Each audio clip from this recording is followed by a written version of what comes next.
سلااف و ڕێزên گەرم و جارێکە دی بدرێن خۆش دیگەهینە دیدارە تەماشەوانên demê li hevgihindina Kurdan Kurd Connection.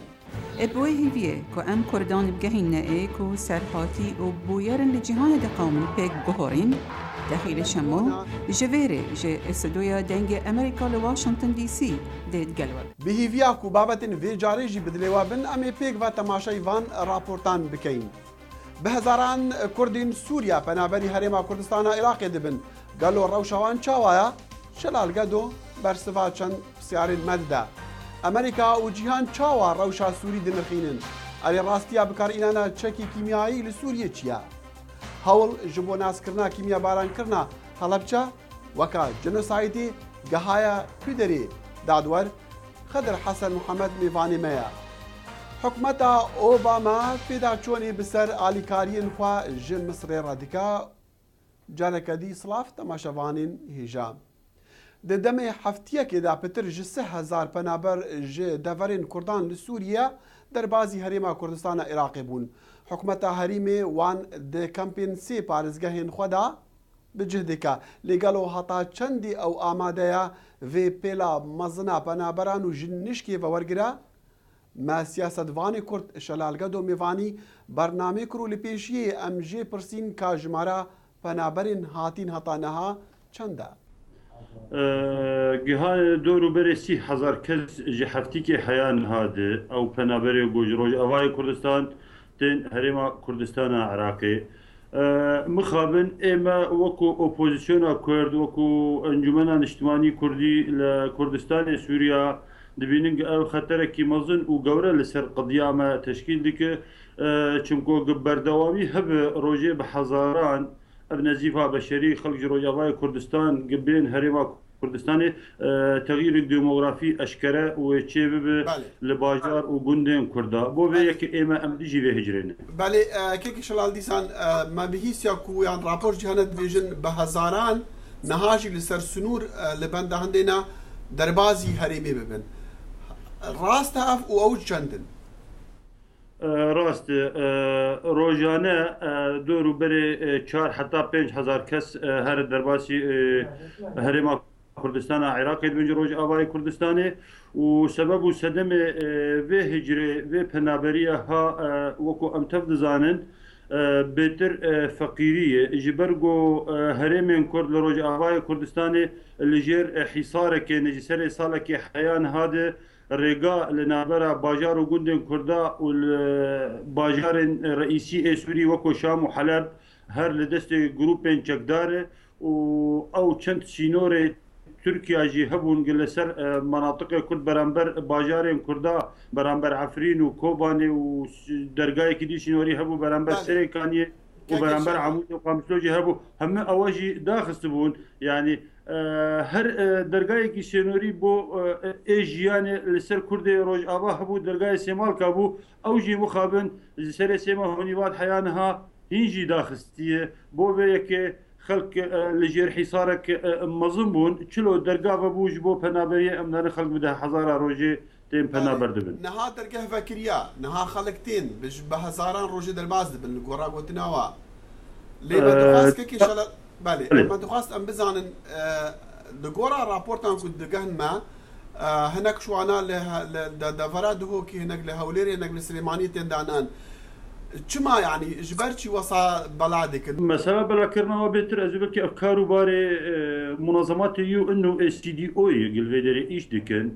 Muxeyemat li her sî parêzgahê Herêma Kurdistanê diristkirawin ji bo van xelkê ku ji Rojavayê Kurdistanê penaber dibin. Meselê belakirina wana her ev e yanî li derdorê Silêmaniyê li bajarê Erbet Gibareşî Silêmaniyê şolê 15 kilometre îşe 15 kilometre ewel vê derê muxeyemek danîn ji berî niha hazir kirine yanî karê xwe kirine ji bo penaberê Rojavayê Kurdistanê û her wiha li paytextê li Duhokê jî li Hewlêrê û li Duhok jî her muxeyemê domî ji berî salekê heya niha hatine danîn. Meselê belawelakirinê ev e yanî hikûmeta Herêma Kurdistanê bi yarmetiya UN û CDO van muxeyemata datîne li her sî parêzgaya û xelkê lê belawela dikin. Kekî şeran dizanin hikûmeta navendiya Iraqê ji zû da ji destpêka şerê navxweyê Sûrî da بریاردا کو پنابرین سوری قبول نکنا هرما کوردستان وانا وردگرا درگاه جوانا فکریا به هزاران تینا لی حیات چندی حکومت هریمی خو آماده کریه جبو کریزه که وسا مازن چونکو جمارکا گلک مازن و بکاوی داری براستی حکومت هرما کوردستان اب جماره مازن و اب نزیفها بشری و بردوام به طاقات و امکانات ویجی هر وقت محدود و نکاره به خلق زور همي جيبجي بك يعني حكومتها هريبه ازبلك اوجي بحاجتها يارمتيه مجتمعين ودولتيه وبحاجتها يارمتيه يو انك قارب بخلق تردا بجيبك وبنانو بدام بك بروجي روجانه وقمابرين هاغوت بحزاران خلق درباز بن يعني تيخستن جي مجتمعين ودولتي وحكومتها مركزيه لبغداد جي يارمتيه حكومتها هريما كردستاني بك براستي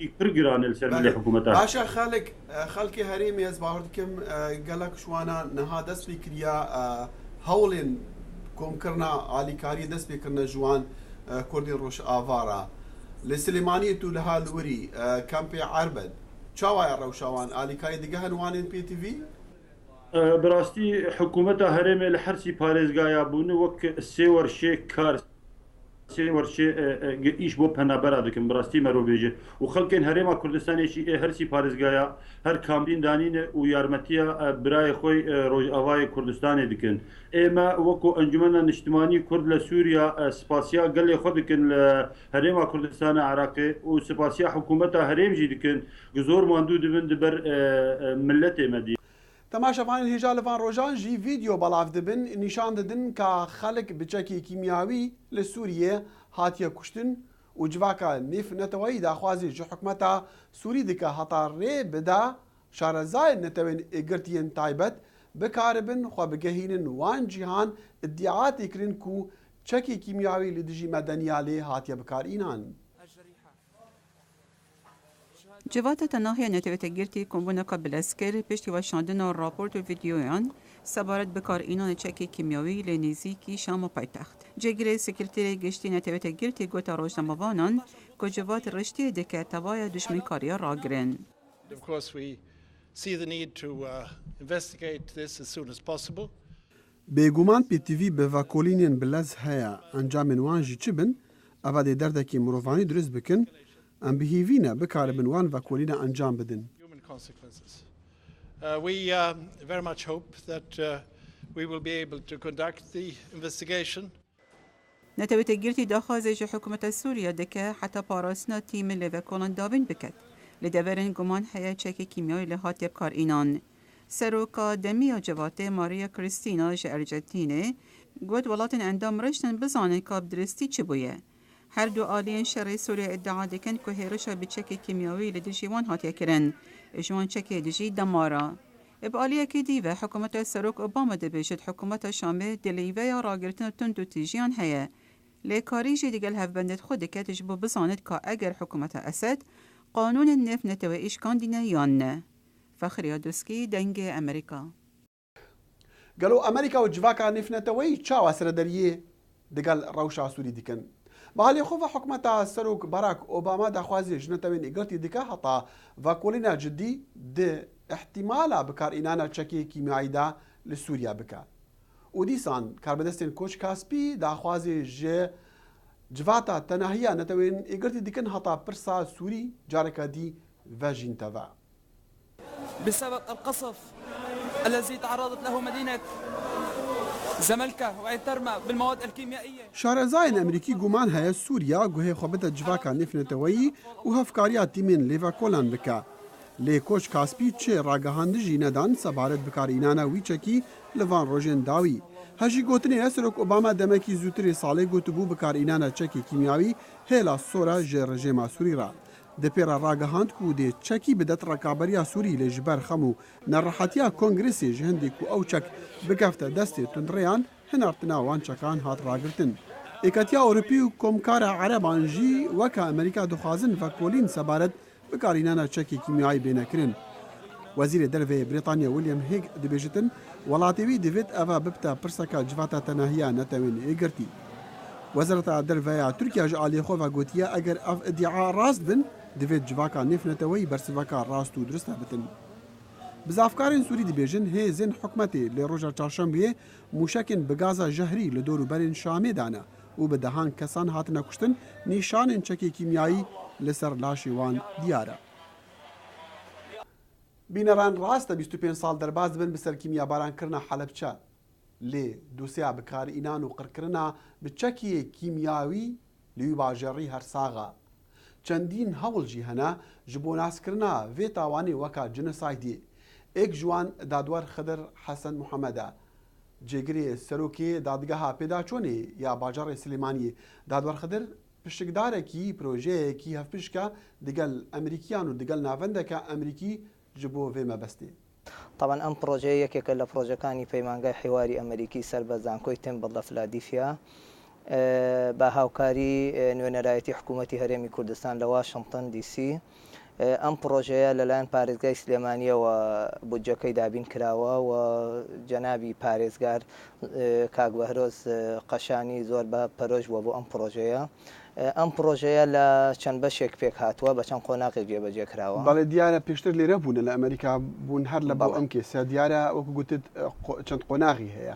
حەز دەکرد بە کورتی قۆناغەکان چی بوون و بەچی گەیشتون؟ قۆناغی یەکەمی لە مانگی دەی ساڵی 2011 بریتی بوو لە ئامادەکردنی چەند کەسێک یعنی چەند پسپۆڕێکی یاسایی لە بواری چۆنیەتی ناسانی ئەم کەیسە کەیسی بە جینۆسای ناسانی کەیسی هەڵەبجە و تاوانەکانی تری دەست بە میلەتی کورد چەند پسپۆڕێکی یاسایی کە من لە ناویاندا بووم لە ساڵی مانگی دەی 2011 هاتینە ئێرە و وەرکشۆپێکمان بینی لە فلادیفیا لە زانکۆی تێمبڵ کە لەلایەن پەیمانگای دیالۆکی ئەمریکیەوە ئامادەکرا بوو. لە دوای ئەوە هەنگاوی دووەمی پرۆژەکە بریتی بوو لە هێنانی ژمارەیەک لە ڕزگاربووانی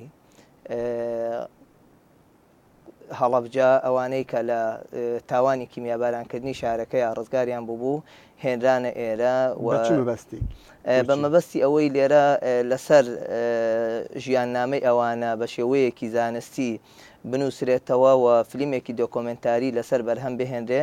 ئێستا ئەو فلیمە لە قۆناغی ئامادەکردندایەوە ئەگەر هەیە ئێمە لەگەڵ دەرهێنەری فلیمەکەشە دانیشیم زین گەیشتۆتە چه قۆناغێک. قۆناغی سێمی پرۆژەکە بریتی بوو لە هاتنی جەنابی ئەندامی پەرلەمانی عێراق کاک بەکر حەمەصدیق لەگەڵ بەندا بۆ ئێرە و هێنانی ئەو دۆکۆمنتانەی کەوا پەیوەستن بەو کەیسەوە بۆ ئەوەی لێرە بە شێوەیەکی زانستیانە وەربگەڕێنە سەر زمانی ئینگلیزی و تەوسیق بکرێن و ئەو بەڵگەنامانە هێنرانە لەلایەن ئێمە و لەم قۆناغەوە هێنرانە ئێنە و لەلایەن کۆمپانیایەکی ئەمریکی لە شاری سانتیاگۆ کە پێ و تێ پەیمانگای ئیمانی لی ئەو پەیمانگایە بەڵگەنامەکانی تەسلیم کراوە و 2 ڕۆژ لەوێ گفتوگۆ لەسەر بەڵگەنامەکان کراوە. بەڵگەنامەکان نوێن ئەو بەڵگەنامانە هەموو بەڵگەنامەی کۆنن هەمویان پەیوەستن بەوانەی زمانی ڕژێمی پێشوو کاتی ڕژێمی پێشوو کە تایبەتن بەو تاوانانەی بەرامبەر شاری هەڵەبجە کراوە لە هەردوو تاوانی کۆمەڵکوژی لە کانیاشقان و تەختکردنی ئەو گەڕەکەی شاری هەڵەبجە لە ساڵی 1970 و هەروەها تاوانی کیمیابارکردنی کیمیابارانی شارەکە لە 16 1970 کۆی بەڵگەنامەکان نزیکەی 120 بەڵگەنامە ئەبێ هەمویان بەڵگەنامەی کۆنن لەلایەن ڕژێمی پێشوەوە هەمویان دەرچوون لە سەرۆکی ئەو ڕژێمەوە هەتا بەرپرسەکانی خوارەوە. کاک حاکم خۆ دەزانی مەسلەی جینۆساید شەرت و شروتی هەیە مەرجی هەیە تا چەندێک ئەمریکیەکان ئەوانەی لەگەڵ پرۆژەکەی ئێوە کارەکەن یان ئێوە ئەو ئەمریکیانەی کە دەبینن ئامادەن کار بکەن بۆ ئەوەی هەڵەبجە بە جینۆساید دابنرێ. وەڵاهی ئەوەی لێرە ئێمە بینیمان هەستمان کرد کەوا حەماسێکی زۆر هەیە بە پەرۆشیەک هەیە بە تایبەتی لەلایەن ئەوانەی کە لەلایەن نوێنەرایەتی حکوومەتی هەرێمەوە چاوپێکەوتنیان لەگەڵا کراوە و پێشتر گفتوگۆیان لەگەڵا کراوە بۆ ئەوەی پرۆژەیەک ئامادە بکرێ و کار لەسەر ئەو پرۆژەیە بکرێ بۆ ئەوەی ئەو کەیسا بە شێوەیەکی ڕسمی لەم وڵاتە بە جینۆساید ناسێنرێ. لەم وڵاتەیان لەسەر ئاسیلێتەوە طبعاً لەسەر ئێمە هەوڵەکانی ئێمە وەکو نوێنەری خەڵکی هەڵەبجە و کەسانی پسپۆڕی یاسایی بریتە لەوەی کە لەسەر ئاسی دنیا بە جینۆساید بناسێنرێ و هەوڵەکان چەندین کەس لەو بوارەدا کاریان کردووە لە زۆربەی وڵاتان لە وەکو بەپێی ئەو زانیاریانەی کە لە لامانە لە چەندین پەرلەماناتی ئەوروپی کار لەسەر ئەو کەیسە کراوە و بەڵام لێرە وڵاتە یەکگرتوەکانی ئەمریکا وڵاتێکی زلهێزە لە دنیادا و ئەزانین کە ئێرە کاریگەریەکی زۆری ئەبێ و ئومێد ئەەکەینکەوە هەوڵەکانمان لەو بوارەدا بگاتە ئەنجام. کاک حاکم خدر حەسەن زۆر سوپاس دەکەم بۆ هاتنی جەنابەت. زۆر سوپاس بۆ بەڕێژ بۆ بەرنامەکەشتان. بیلەران گۆڕانکاریین بلەزین مصری بوونە ئەگەرە هەندی حکومەتە سەرۆک باراک ئۆبامە پێدا چۆنێ بکە بەسەر بەرنامە ئالیکاریان مصری لێ کار بەدەستین ئەمریکی دەبێژن بڕینە ئالیکاریە لەسەر دۆستە درێژدەما ئەمریکا نەژبەر دەرخستنە حکومەتە ئیسلامیە. پێنگاوێن لەشکریش بۆ دەرخستنە حکومەتە مرسیە ئیسلامی بووە ئەگەرە نەڕەحەتیان و کوشتنا نێزیکی 1000 کەسان. شەڕەکان لە نێوان پشتیوانانی سەرۆکی پێشووی مسر محەممەد مرسی و نارەکانی هەروادێ و قوڵتر دەبنەوە سەرڕایەوەی کە کۆمەلگای نێونەتەوەی داوای هێبرکردنەوەی لە هەردوولا کردووە. لەم کاتەدا حکوومەتی ئەمریکا جارێکی تر هۆشداری بە مسر دەدات سەبارەت بە سەرکوتکردنی پشتیوانانی مرسی و گرتنی ژمارەیەکی زۆری ئەندامانی ئیخوان المسلمین و دەڵێت ئەمە کاریگەری لەسەر پەیوەندیەکانی هەردوو وڵات دەبێت لەوانەش بڕینی 1.5 ملیارد دلاری ئەمریکایی بە مسر. Interim Egyptian government has made promises.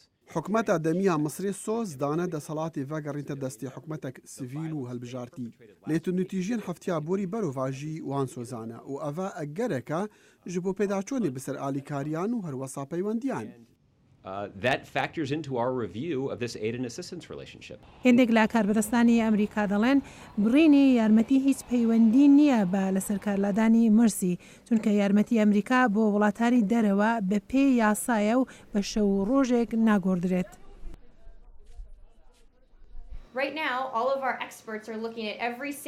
نها تەوایە شارەزایên me berê xwe didin êk bi êka rengên alîkariyan ji Misrê re weka eger asengên qanûnî hene yan ne و heta biryarek bêddan alîkarî dê berdewam bin lê em niha gelek bihişdarî dikin. راپۆرتەکان باسیەوە دەکەن کە حکوومەتی ئەمریکا ناردنی فڕۆکە لەشکریەکانی کە ئەمریکا بۆ مسر بڕیاری لەسەرداوە و هەروەها یارمەتی دراویش کە ڕاستەوخۆ بە حکوومەتی مسر دەدات ڕاگرتووە. تا ئێستا واشنگتن نەیکوتووە کە لەسەر کارلادانی مرسی کودەتایە چونکە ئەگەر دانی پیا بنێت کە ئەمە کودەتایە وا دەبێت یارمەتیەکان بە مسر ڕابگیرێن. محتەبەر شێروانی دەنجی ئەمریکا لە واشنگتن. گەلو ئەمریکا پتر ئالیکاریا چ وڵاتان دکە لە جیهانێ عێراق و تورکیا ئوردن و سووریا مصر و ئیسرائیل یان هندستان و پاکستانê berî bersiva rast bizanîn Koçkaspî radgehînetin ku wan hevalek nûh ji seyê koçkêra aniye navê wê Sonya. Sonî ji nifşê seyên aviyên Portugalê ye heman nifşê bo seyê êkê Koçkaspî. Koçkaspî dibêjtin ev nifşê saya başin ji bo malbata êkê li Seraspî ji ber hesasiyeta wan heyî. Sonî berî salekê li Michigan bûye û li roja duşembê geşte mala xweyan û Koçkaspî. Bîneran bersiva rast ji pisyara me re ka Amerîka pitir alîkariyê dide çi welatên cîhanê? Misr û İsraîl bersiva rast e. Helbet Misr piştî İsraîlê ye. Her sal nêzîkî 2 milyar dolaran ji Amerîka digehin Misrê bi taybet ji bo alîkariya leşkerê Misrê. Temaşevanên hêja spas ji bo demê we digel me borandî hûn dikarin vê bernamê û çendîn bernamên dî raportên vîdyoyê galeriyên wêneya hevpeyvîn û babetan li ser malperên dengî Amerîka yan dengê Amerîka temaşe bikin. Facebooka bernamê Kurd Connection û emaila me kurdconnection@voanews.com. Heta demek dîyê li hevgandina Kurdan dexîlî şema û stafê bernamê hêviya xweşî û şadiyê ji we radikin.